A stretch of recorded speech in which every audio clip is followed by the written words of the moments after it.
Hello hello guys, स्वागत है आप सभी लोगों का हमारे पाकिस्तानी रिएक्शन चैनल में। मैं ब्रो की तरफ से मैं हूं इत्तसाम, मेरे साथ हैं और मैं हूँ आपका अपना मोटा और भाई। दूसरी तरफ मैं हूँ जुनैद। भाई इंडिया की आज एक कंपनी की वीडियो लेके आए हैं, एक इंफॉर्मेशन वीडियो लेके आए हैं जो कुछ जिसके टाइम बारे में पहले हम कुछ अरसे से सुन रहे थे कि भाई वो ना फ्लॉप की फ्लॉप तरफ हो जा गई रही है। है। उसके जो मार्केट से भाई थोड़ा कुटे लाइन हो गई है, हाँ, साइड पे हो गई है, उसके बिल्कुल जो बैक मॉडल्स स्टेज हैं पे आ भाई वो गई है। मार्केट में धूम नहीं मचा पा रहे और ये इंडिया की बहुत बड़ी और मशहूर कंपनी है।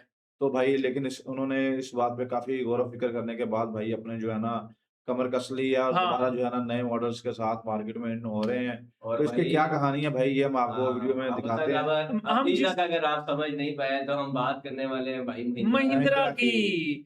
महिंद्रा की कंपनी कैसे फ्लॉप हुई है और आज कैसी सारी कंपनियों पर राज कर रही है, आज हम ये देखेंगे। तो ओके चलते हैं भाई जी हम वीडियो साहब। की तरफ। चलते हैं भाई अपनी वीडियो की तरफ भाई।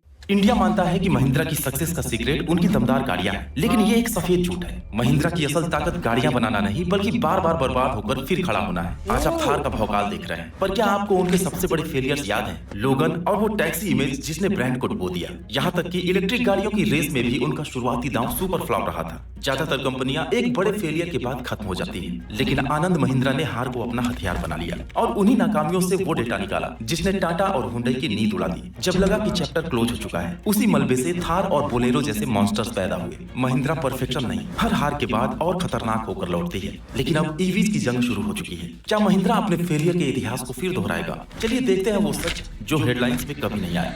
लेकिन ये कहानी एसयूवीज से शुरू नहीं होती। कहानी शुरू हुई 1945 में, जब महिंद्रा एंड मोहम्मद सिर्फ स्टील ट्रेडिंग करते थे। गाड़ियां तो दूर, उनका विजन सिर्फ लोहा बेचना था। 1947 का बंटवारा और इसी एक घटना ने कंपनी का डीएनए बदल दिया। पार्टनर मलिक गुलाम मोहम्मद पाकिस्तान चले गए और पीछे छोड़ गए एक अधूरी कंपनी और एक अनसर्टेन फ्यूचर। अब जेसी और केसी महिंद्रा के पास दो रास्ते थे, या तो डर कर कारोबार समेट लें या फिर कुछ ऐसा करें जो इंडिया की किस्मत बदल दे। और उन्होंने दूसरा रास्ता चुना। उनका विजन साफ था, आजाद भारत को मोबिलिटी चाहिए और वो भी ऐसी जो हर हालत में टिक सके। स्टील छोड़कर उन्होंने विलीज के साथ हाथ मिला लिया। टारगेट था दुनिया की सबसे रफ एंड टफ जीप को इंडिया की टूटी फूटी सड़कों पर उतारना। लेकिन ये कोई बिजनेस मूव नहीं था, बल्कि ये एक तरह का सुसाइडल मिशन था, क्योंकि हर तरफ अनिश्चितता थी, पैसा कम पड़ रहा था, डिमांड का कोई भरोसा नहीं था और इंफ्रास्ट्रक्चर लगभग ना के बराबर। फिर भी महिंद्रा ने गाड़ियां फैक्ट्री में नहीं बल्कि अपने हाथों से असेंबल करके बनानी शुरू की और यही पैदा हुआ उनका सबसे खतरनाक हथियार, एक्सपेरिमेंटेशन माइंडसेट। उन्होंने समझ लिया था कि इंडिया को लग्जरी नहीं चाहिए, इंडिया को चाहिए एक ऐसी यूटिलिटी जो हिमालय से लेकर खेतों की कीचड़ तक कहीं भी ना रुके। यही वो सच था जिसने आगे चलकर महिंद्रा को एसयूवीज का दीवाना बना दिया।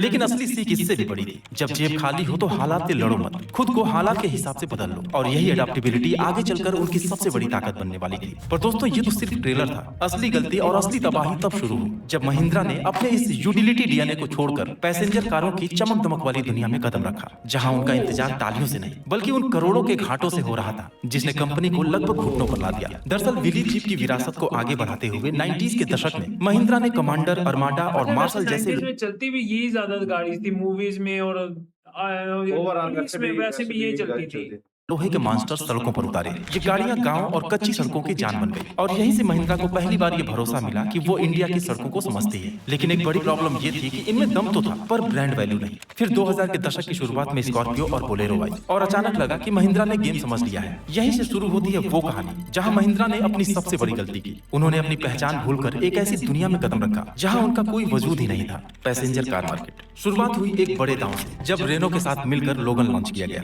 प्लान साफ था, मिडिल क्लास का दिल जीतना। लेकिन यहाँ महिंद्रा एक ऐसे जाल में फंस गई जिसे वो खुद समझ ही नहीं पाई। इंडिया के टैक्स रूल्स के मुताबिक 4 मीटर से लंबी गाड़ियों पर भारी ड्यूटी थी और लोगन सिर्फ 20 सेंटीमीटर। हाँ, सिर्फ 20 सेंटीमीटर की वजह से इंडिया के टैक्स सिस्टम में फंस गई और एक सस्ती कार अचानक महंगी हो गई। और नतीजा ये हुआ कि वो एक ऐसी गाड़ी बन गई जो देखने में भी एवरेज थी और कीमत में भी भारी। लोगों ने उसे रिजेक्ट कर दिया। लेकिन असली झटका अभी बाकी था। महिंद्रा ने सोचा नाम बदल देंगे तो कहानी बदल जाएगी और लोगन बन गई वेरिटो। लेकिन ब्रांड पर टैक्सी इमेज का एक ऐसा दाग लग चुका था कि प्रीमियम कस्टमर्स कभी वापस नहीं आए। क्या उस वक्त महिंद्रा को रेनो से अलग होना चाहिए था? अपनी राय कमेंट में जरूर बताइएगा, क्योंकि महिंद्रा ने पार्टनरशिप ब्रेक कर दी और अलग होते ही रेनो ने डस्टर, क्विड और ट्राइबर जैसे हिट मॉडल्स मार्केट में उतार दिए। लेकिन रुकिएगा, अगर आपको लगता है कि सिर्फ कार्स फेल हो रही थी तो आप गलत हैं। इसी दौरान महिंद्रा एक ऐसी बाइक पर भी दांव लगा रहा था जिसे बनाने में उन्हें 7 साल। महिंद्रा की बाइक भी थी।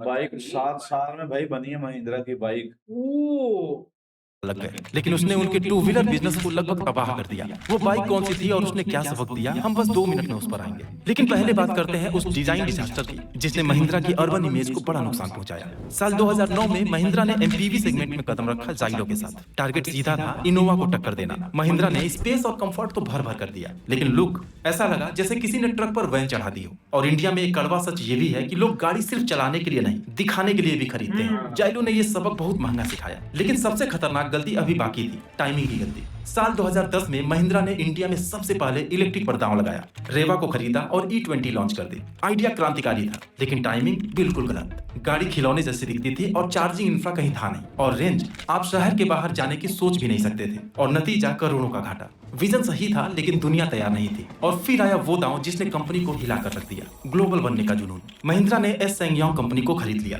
हजारों करोड़ का निवेश और एक सपना ग्लोबल प्लेयर बनने का। लेकिन हुआ क्या, मार्केट में एक प्रीमियम एसयूवी आया, अल्ट्रस G4, जिसमें सब कुछ था सिवाय ब्रांड ट्रस्ट के। 30-35 लाख रुपए की गाड़ी और लोगों पर लिखा था महिंद्रा। इंडियन मार्केट ने साफ मना कर दिया। अब नुकसान सिर्फ बढ़ नहीं रहा था, वो कंट्रोल से बाहर जा रहा था। ये ग्लोबल बनने का जुनून एक फाइनेंशियल सुसाइड मिशन बन गया। कंपनी डूब रही थी, स्टॉक गिर रहा था, और आखिर में भारी नुकसान के साथ उन्हें एग्जिट लेना पड़ा। और यहीं से हालात और बिगड़ने लगे। एक के बाद एक कई मॉडल्स फेल होते चले गए।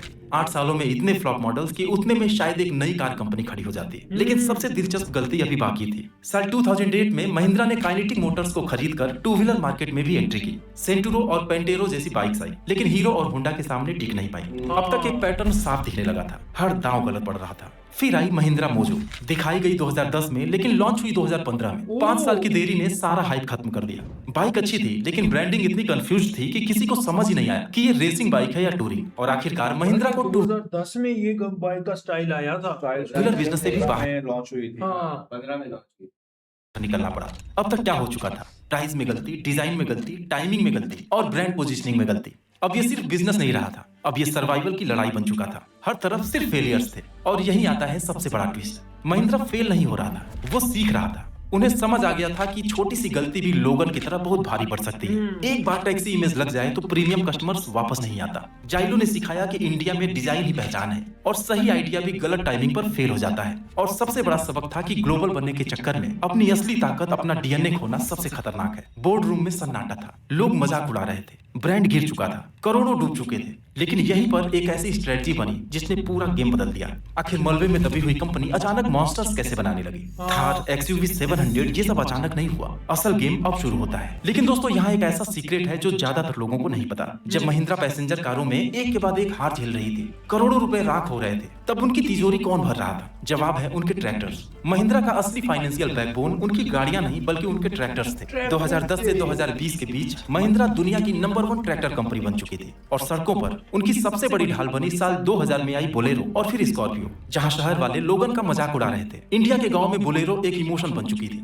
बोलेरो के रफ एंड टफ कमाई ने ही महिंद्रा को वो कैश फ्लो दिया जिससे वो आगे करोड़ों का रिस्क ले सके। आनंद महिंद्रा समझ चुके थे कि महिंद्रा का असली डीएनए सॉफ्ट होना नहीं, हार्ड होना है। लेकिन असली टर्निंग पॉइंट आया एक सीक्रेट प्रोजेक्ट से, प्रोजेक्ट W201। यही थी महिंद्रा की पहली मोनोकॉक एसयूवी XUV 500। उस वक्त बोर्डरूम में तनाव इतना था कि आनंद महिंद्रा ने साफ कह दिया था, अगर ये फेल हुई तो हम पैसेंजर कार बिजनेस हमेशा के लिए बंद कर देंगे। ये सिर्फ एक गाड़ी का लॉन्च नहीं था, ये महिंद्रा के अस्तित्व की आखिरी बाजी थी। और जब XUV 500 ने मार्केट में कदम रखा तो उसने सारी परिभाषाएं बदल दी। और उसी दिन महिंद्रा ने पहली बार साबित किया कि वो सिर्फ सर्वाइव नहीं कर रहा, वो लड़ाई में वापस आ चुका है। याद है वो टू व्हीलर वाला फेलियर? महिंद्रा ने वहां एक ऐसा मास्टर स्ट्रोक खेला जो आज 26 में उनकी सबसे बड़ी जीत है। उन्होंने नई ब्रांड बनाने की जिद छोड़ दी और हेरिटेज को जिंदा किया। जावा, SD और BSA को वापस लाकर उन्होंने क्लासिक लेजेंड्स खड़े की। यहाँ उन्हें वो जादुई महिंद्रा की बाइक है। महिंद्रा की बाइक है यार। ये तो हमें आज पता लगा भाई, आइडिया ही नहीं था हमें इस चीज का। जावा बाइक महिंद्रा की बाइक है।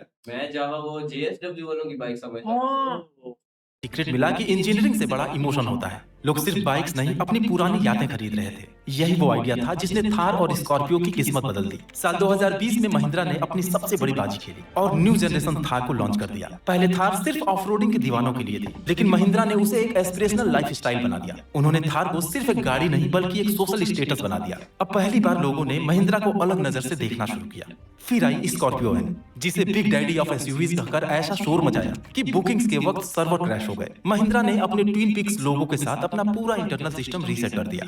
अब महिंद्रा का मतलब सिर्फ टैक्सी नहीं बल्कि प्रीमियम प्लस टेक था। अगर थार ने दिल जीता तो एक्सयूवी ने दिमाग जीत लिया। पहली बार किसी इंडियन कार में एडैस, लग्जरी स्क्रीन और वर्ल्ड क्लास सेफ्टी मिली। सिर्फ 3 घंटे में 50,000 बुकिंग्स। यह इंडिया के ऑटोमोबाइल हिस्ट्री का एक अटूट रिकॉर्ड था। और जानते हैं दोस्तों, इस बदलाव के पीछे सबसे बड़ा गेम चेंजर थे प्रताप बोस और मेड स्टूडियो, जिन्होंने महिंद्रा की गाड़ियों को पूरी तरह बदल दिया। आज महिंद्रा की कार्स में फाइटर जेट से भी ज्यादा लाइंस ऑफ कोड होते हैं। वो साबित करते हैं कि महिंद्रा सिर्फ लोहा नहीं बेचता बल्कि सॉफ्टवेयर डिफाइंड व्हीकल्स भी बना सकता है। इसी दौरान आनंद महिंद्रा ने सोशल मीडिया पर ब्रांड को ह्यूमनाइज किया। उन्होंने खुद को एक सीईओ से ज्यादा देशप्रेमी विजनरी के तौर पर पेश किया। यहाँ एक हिडन इंजन काम कर रहा था, ट्विटर। आनंद महिंद्रा इसे एक फ्री R&D टूल की तरह इस्तेमाल करते हैं। एक ट्वीट या एक छोटी सी शिकायत सीधा इंजीनियरिंग टीम तक पहुंचती है। रियल टाइम फीडबैक उन्हें दुनिया की बाकी कंपनी से अलग बनाता है। और यही एक चीज थी जिसने महिंद्रा को लोगों की कंपनी बना दिया। महिंद्रा का कमबैक कोई तुक्का नहीं था। इसका एक सिंपल पैटर्न है, fail, learn, reposition and scale. आज ये कहानी सिर्फ इंडिया तक सीमित नहीं है। साउथ अफ्रीका और ऑस्ट्रेलिया जैसे मार्केट्स में महिंद्रा ने बड़े ग्लोबल ब्रांड्स के पसीने छुड़ा दिए हैं। मेड इन इंडिया अब सिर्फ एक टैग नहीं, एक ग्लोबल बेंचमार्क बन चुका है। महिंद्रा अब एसयूवी किंग तो बन चुका है, लेकिन हर कहानी में एक नया चैलेंज आता है। 2026 में एक नया तूफान खड़ा है। टाटा मोटर्स की इलेक्ट्रिक लीडरशिप और मारुति, हुंडई, टेस्ला जैसे जायंट्स की बिजली की रफ्तार वाली कारों के सामने क्या महिंद्रा का ये एसयूवी स्वैग टिक पाएगा?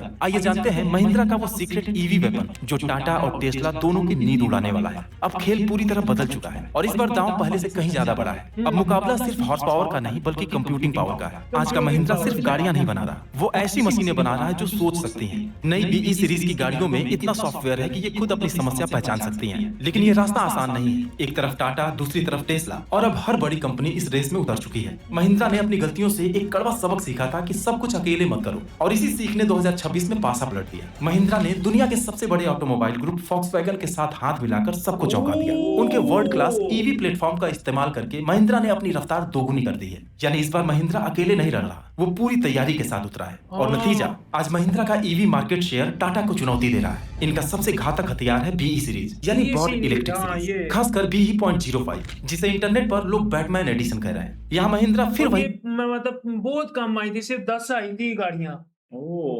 पुरानी थार वाली ट्रिक अपना रही है। ऐसी डिजाइन जो दिल जीत ले। और 10 ही इंडिया में आई थी सिर्फ गाड़ियां। इसके अलावा गाड़ी इसने आखिरी एडिशन यही था बस। मुझे लग रहा है कि ये 300 यूनिट्स आए हैं जो BE5 की BE6 भी आ गई है। हाँ, BE6 है, उसके भी थोड़े वेरिएंट्स ही आए हैं। और ऐसी टेक जो दिमाग हिला दे। पर क्या महिंद्रा की जीत पक्की है? बिल्कुल नहीं। सॉफ्टवेयर की इस रेस में एक छोटी सी कोडिंग की चूक भी अरबों का नुकसान करा सकती है। यहाँ फेलियर की गुंजाइश जीरो है। लेकिन सच यही है कि महिंद्रा की सबसे बड़ी ताकत उसकी गाड़ियां नहीं, उसकी गिरकर फिर उठने की आदत है। महिंद्रा की इस जीरो से हीरो वाली जर्नी में आपको सबसे ज्यादा इंस्पायर क्या किया? कमेंट्स में अपनी राय जरूर दीजिएगा। और हाँ, अगर आप महिंद्रा के उस फाइनेंशियल बैकबोन यानी उनके ट्रैक्टर एम्पायर या उनके पूरे बिजनेस एम्पायर को गहराई से समझना चाहते हैं तो इन दोनों टॉपिक्स पर मेरे डिटेल्स वीडियो चैनल पर गया भाई। लेकिन यार कमाल की इसकी जर्नी थी महिंद्रा की। मतलब जीरो से हीरो का सफर कितना मुश्किल इनके लिए था, लेकिन इन्होंने हार नहीं मानी, बार बार अपने बिजनेस में चेंजिंग लाते गए। लेकिन ये देखे ना, चेंजेस तो उनकी तब मुमकिन हुई जब बैक एंड पे उन्हें वो इकोनॉमी की सपोर्ट थी भाई। उनके ट्रैक्टर्स जो थे नंबर 1 पोजीशन पे चल रहे थे और वहां से रेवेन्यू आ रहा था और उनका नुकसान हो भी रहा था, लेकिन उन्हें फील नहीं हो रहा था। बिल्कुल। अगर तो बैक एंड पे उनकी जो ट्रैक्टर की इंडस्ट्री है वो ना होती तो हो सकता है कि आज महिंद्रा का इंडिया में नामो निशान भी ना होता। और भाई जो मेन चीज है ना इनकी सक्सेस की, वो यही कि वो फेल हुए, फेलियर में गए हैं, कोई बात नहीं, लेकिन भाई उन्होंने लर्न किया अपनी चीजों से और उसके बाद जो है ना सही टाइम सही चीजें देख के सही जगह पे इन्वेस्ट किया। और जावा इंडिया, ये महिंद्रा का ब्रांड है, ये तो भाई हमारे होश उड़ा गया ये बात। हाँ, तो भाई जावा भी छाया पड़ा मार्केट में और ऐसे ही है वो भाई बिल्कुल टक्कर दे रहा है। जी व्यूअर्स, ये था आज का हमारा रिएक्शन। उम्मीद करते हैं आपको हमारा रिएक्शन अच्छा लगा होगा। और इससे रिलेटेड स्टोरी जो आज हमने आपको बताई है, ये पहले भी आपको पता थी या ये आपने हमारे चैनल के तवज्जुह से जो है आपको पता लगी है। अगर तो और भाई कौन से हमारे व्यूअर ऐसे हैं जो भाई महिंद्रा के प्रोडक्ट्स यूज कर रहे हैं, वो ट्रैक्टर हो चाहे थार हो या बोलेरो या स्कॉर्पियो, तो आपने कमेंट सेक्शन में लाजमी बताना। अगर तो हमारी वीडियोस आपको अच्छी लग रही है तो हमारे चैनल को सब्सक्राइब करिए। अपना और अपनी फैमिली का ढेर सारा ख्याल रखिएगा। मिलते हैं आपसे नेक्स्ट वीडियो में, तब तक के लिए stay tuned and take care ji.